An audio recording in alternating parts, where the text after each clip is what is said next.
3、2、1。Mic check 1 2. What to do? Welcome back to the Mic Check podcast. This is T Word, the People's Champ. Today we're talking about the Kansas Jayhawks visiting the University of Texas Longhorns in Austin at Darrell K. Royal Stadium. But before we get into this video, don't forget to hit that like button, subscribe to the channel, and when it's over, go ahead and drop a comment. Tell us how you feel about this video. All right, let's go ahead and get right into the content. So you've got Kansas Jayhawks and their quarterback Jalon Daniels heading to Austin to face Quinton Lilley and the Longhorns, who are number 3 in the nation and doing really well, riding a significant high under head coach Steve Sarkisian, somebody who I wasn't a big fan of coming in, but I like him now. So I'm going to address this game coming up because I favor the number 3 Horns over the 24 Jayhawks simply because this is the better team, and most days the better team wins if they come in prepared and don't look past an opponent. And because Kansas has been a bit of a thorn from time to time, I think the Horns are going to be prepped and ready to dominate and win this game. So I was kind of combing the web and I came across a nice little article addressing 5 bold predictions for what will happen in this game, and I'm going to address those today.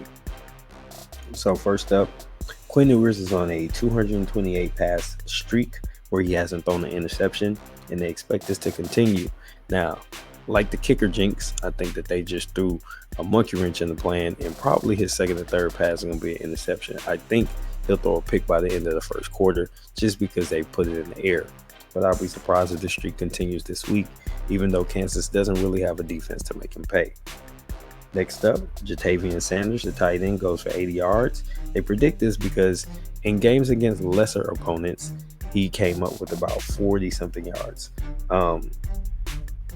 In fact, against Wyoming, he had no yards. But then against big-time opponents such as Baylor, which is a rival, in Alabama, he had well over 110 yards, and he had at least 5 catches in each game.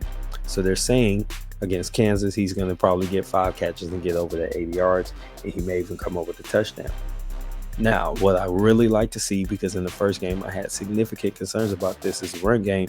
Jonathan Brooks, number 24, has thrust his way into the starting role as the premium and premier running back, and I like that. He's been over 100 yards 3 games in a row, and I think he's going to make it number 4 this week, including 106 yards against Baylor,